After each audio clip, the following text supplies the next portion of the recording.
Principio del año que viene. Hablando de la compra de la vacuna china, está Diego Guelar en línea, entiendo que está conectado. Él fue embajador y tiene una mirada política por lo que pasó respecto de Venezuela. ¿El apoyo argentino al gobierno de Maduro? Es una pregunta, Guelar. Y la otra, si usted estaría dispuesto a vacunarse con la Sputnik o con la vacuna china. Esta es un poco más, con algún sarcasmo, si me permite, Guelar.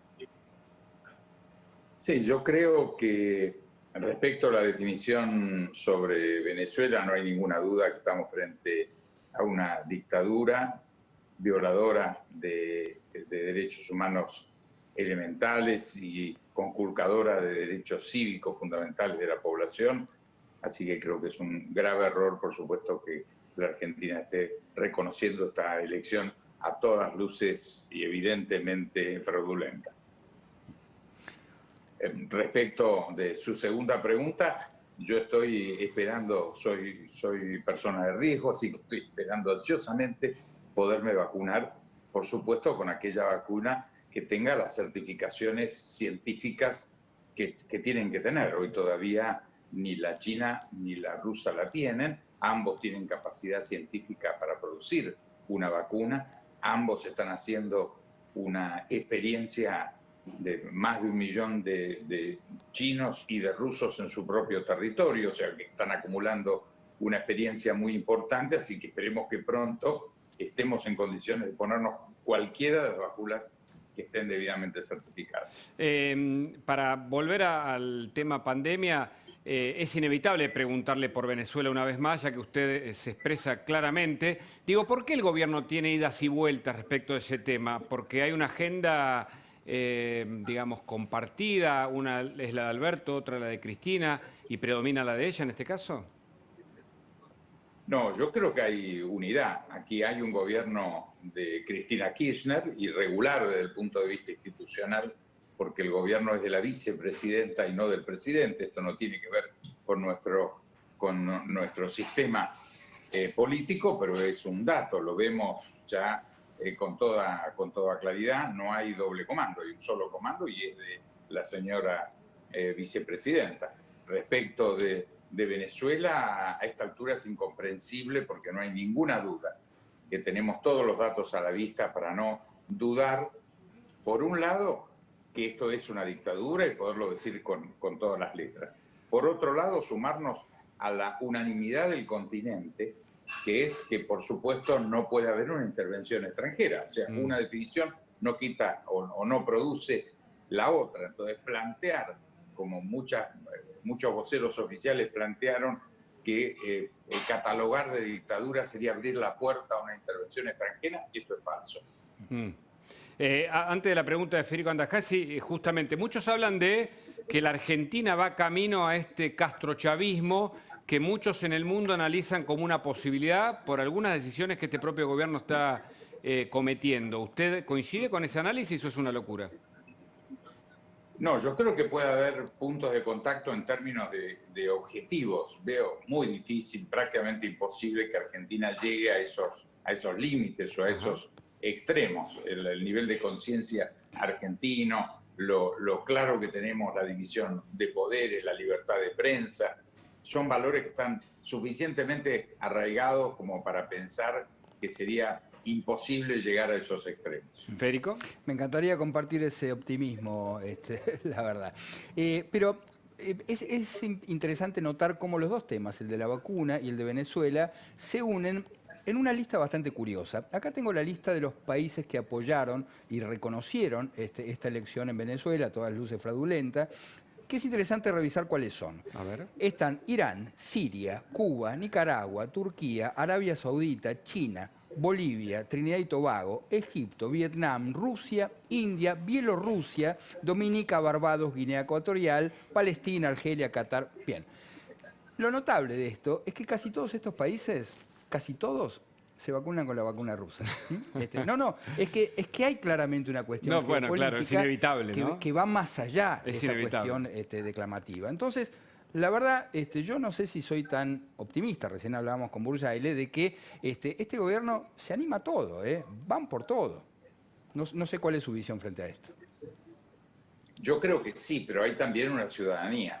Creo que en esto, más allá del intento, sin lugar a duda, muy expreso, muy dicho, la propia vicepresidenta en ejercicio del Poder Ejecutivo, sin lugar a duda, ha dicho que se necesita una reforma constitucional, que se necesita una reforma de la justicia partiendo de la justicia militante, es decir, un cambio de valores que en nuestra Constitución son un liberalismo moderno, un liberalismo con un matiz social incorporado a nuestra Constitución, pero indudablemente una república democrática, es decir, una mayoría circunstancial no puede cambiar valores fundamentales como es la división de poderes o la libertad de prensa. Expresamente lo han planteado. Bueno, hoy el senador Parrilli ha hecho una referencia, o ayer, a un cambio, a una nueva ley de medios tendiendo a reglamentar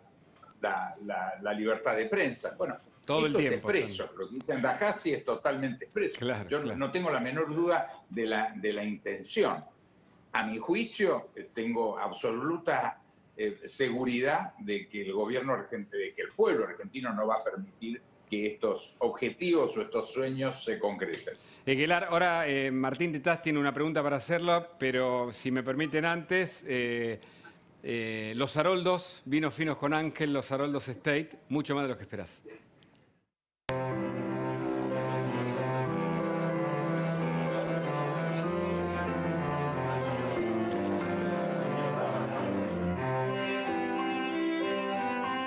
Los Haroldos Estate, mucho más de lo que esperás. Estamos con Diego Eguelar en línea, hablando, por supuesto, de política, de las vacunas, con el doctor Santamaría aquí en los estudios de La Nación Más. Y la pregunta de Martín Tetaz. Sí, profesor, buenas noches. Usted conoce muy bien a la perfección, como nadie, cómo funciona China, tanto la economía como la política en China. Y cuando uno mira lo que está pasando, quiero volver un poco a la cuestión de la pandemia, a la cuestión del COVID. Cuando uno mira la experiencia de China, ese fue el epicentro del COVID y sin embargo salieron a la luz de la experiencia de los demás países rapidísimo, también con muy pocas bajas en términos tanto económicos como en términos de salud. Acá hay una simplificación, ¿no? Está la idea de, bueno, China es medio una dictadura, entonces han resuelto de otra manera, pero tiene poco sabor esa explicación. ¿Usted podría dar una explicación más satisfactoria de por qué a su juicio China resolvió tan rápido, tan efectivamente y no tiene ahora una segunda ola como tienen buena parte de los países europeos? ¿Parece tener más contenido el problema del COVID? No, bueno, al menos mi explicación es que no hay posibilidad en el mundo occidental de hacer lo que pudo hacer China, que es hacer una cuarentena absoluta inicial por 4 meses de 60 millones de habitantes. Es decir, no solamente Wuhan, que es una ciudad de 11 millones, ya suficientemente grande, sino Hubei, que es la provincia de la cual Wuhan es la capital. Eso cubría 60 millones de habitantes. 60 millones de habitantes que durante 4 meses prácticamente no podían salir de su casa. Esto es imposible de pensar en términos del mundo occidental y significó un control inmediato y muy eficaz de la pandemia, ¿no? Sin lugar a duda, yo creo que esto fue determinante de que la expansión fuera muy limitada al resto de China y que lo puedan tener hasta hoy con pequeños brotes que tienen un nivel de millonario de test, donde aparece un brote, se hacen millones de testeos y un nivel inmediato de ataque a esos focos. Sí, además recordamos metodología, yo creo. Recordamos las imágenes, cómo cazaban prácticamente a quien no quería detener su auto frente a controles, cómo digamos, le tiraban aerosol, en fin, le hacían medidas extremas impensadas para una sociedad como la nuestra en China, ¿no? Por eso yo creo que es incomparable y esto explica, a mi juicio, que efectivamente hayan tenido esa eficacia en el control que hoy le permite tener como perspectiva de crecimiento económico para el año que viene 9%. Qué bárbaro. 9% sobre 15 trillones de Producto Bruto. Para simplificarlo, es toda Francia de crecimiento en un año. Qué bárbaro. Me permite bien incorporar al doctor Santamaría, quien está en nuestros estudios, para preguntarle sobre la segunda dosis de la Sputnik, que todavía no llegó, pero no hay información, Santa María, sobre cuándo va a llegar, de qué manera, cuándo se va a empezar a aplicar. Ahí hay dos datos muy importantes, Hugo. La primera es que en la vacuna rusa tiene dos virus adenovirus, diferentes en la primera y la segunda dosis. Tienen facilidad para fabricar la primera dosis y tiene dificultad para preparar la segunda vacuna, que es un virus diferente al primero. Por eso hoy no sabemos a ciencia cierta cuándo va a llegar la segunda dosis de la vacuna, porque Rusia reconoció que tiene esta dificultad técnica en la producción en masa de la segunda dosis, que es un virus, un adenovirus, pero una cepa diferente a la de la primera dosis. Muy bien, Federico Andajasi tiene una información muy importante sobre lo que pasó hoy también en la Argentina respecto a este tema. En instantes, aquí en Mirá. Seguimos en Mirá. Atención, porque en Olavarría se dio a conocer que parte del cargamento de vacunas que se transportaba perdió la cadena de frío y hay responsabilidades adjudicadas, Federico. Sí, Hugo, es muy grave lo que pasó en Olavarría por varios motivos, no solamente desde el punto de vista sanitario, sino desde el punto de vista político.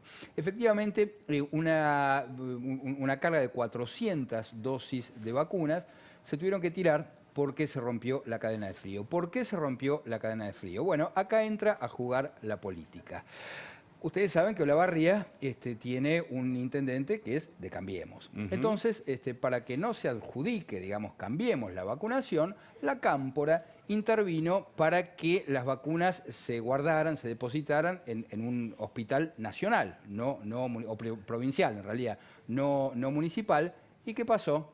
No tenían las heladeras adecuadas, no tenían los procedimientos adecuados y se arruinaron. Las vacunas se arruinaron por completo. Ahora, esto es muy peligroso porque que la política se meta en la salud pública es peligroso por un lado y por otro lado también explica que la Cámpora no tiene todos los territorios conquistados en materia política, ¿no? No, absolutamente. Pero lo grave de esto es que, como ves acá, se están perdiendo vacunas, más allá de si son eficaces, si no son eficaces. Bueno, lo mismo va a pasar con las de Pfizer, lo mismo con las de AstraZeneca. Es muy peligroso que la política juegue en la salud pública de esta manera. Y el doctor Santa María nos puede completar la idea de lo que puede pasar con la vacuna, la Sputnik o cualquier otra, pero particularmente la que está aquí en nuestro territorio, si se pierde la cadena de frío, doctor.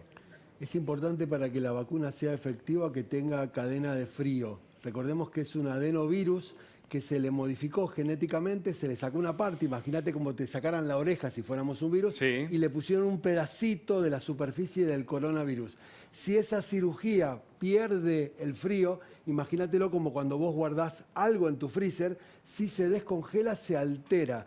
Esto necesita menos 20 grados. Si la temperatura sube, esa unión entre el adenovirus y el coronavirus, el pedacito que produce los anticuerpos, no es efectivo. Incluso si la tuvieron que tirar, porque esta vacuna no solo deja de ser activa, sino que puede traer complicaciones serias para la salud si la aplican. Por eso todas las vacunas vienen con un controlador de temperatura que te marca qué pasó con esa cadena de frío.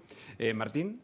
Sí, y en el caso, doctor, concretamente la vacuna finalmente no se van a aplicar esas vacunas, ¿no es cierto? Pero hay, sin embargo, de las vacunas que ya se aplicaron, algunas reacciones negativas. Y usted nos comentaba hoy en el off, en la pausa, que eran significativas la cantidad de reacciones negativas que ya se habían observado. ¿Eso es normal? ¿Eso...?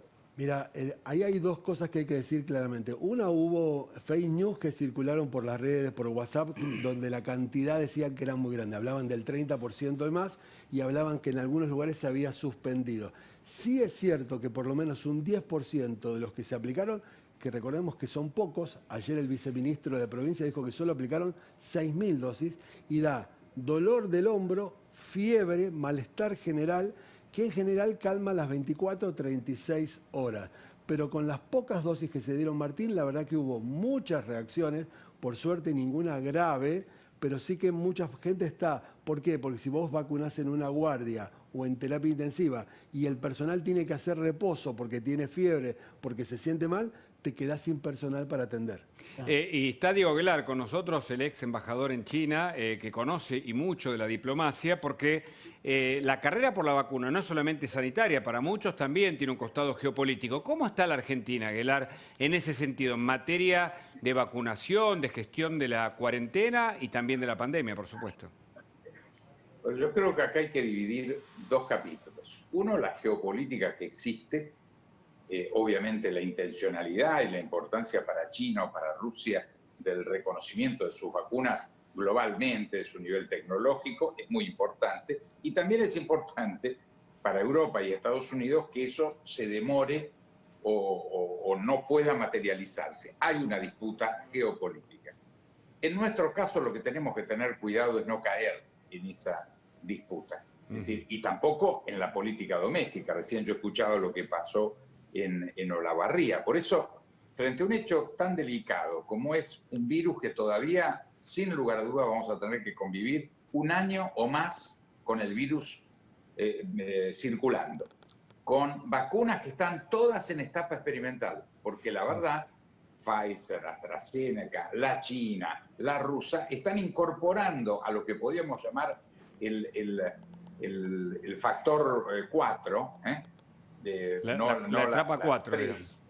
No la etapa 3, sino una etapa 4, todos somos conejillos de India. No hay que hacer diferencias. Esperemos que funcione bien la Pfizer, la AstraZeneca, la Sputnik. Claro. Ahora el doctor quiere decir algo, pero justamente queríamos explicar esto porque efectivamente lo que el mundo científico hizo fue decir que a propósito de que las vacunas tenían cierto riesgo, siempre era menor a el daño que podía producir la pandemia. Por eso fue laxo en términos globales en la aplicación de las vacunas, ¿no? Sí, pero indudablemente en esto, porque estamos en esta situación, ¿qué es lo que sí podemos cambiar? No podemos hacer que milagrosamente desaparezca el virus. No podemos hoy definir un aprovisionamiento de vacuna con todas las certezas. No lo podemos hacer. Lo que sí podríamos hacer es juntar oficialismo y oposición en una comisión conjunta, con un comité científico, para generar un solo criterio para toda la población. No entrar en la especulación, y mucho menos ahora. Vamos a estar en plena campaña de vacunación con una elección en octubre. Vamos a hacer uso, oficialismo u oposición, de un tema de esta sensibilidad de salud pública. Yo creo que esto es catastrófico, lo haga quien lo haga. Aguilar, muy buena advertencia para tener muy en cuenta, sobre todo para la dirigencia. Gracias por el contacto, como siempre. Gracias a ustedes. Buenas noches y muy buen año. Muchas gracias, igualmente. Y Santa María, que quería decir algo usted sobre, no sé si cierta la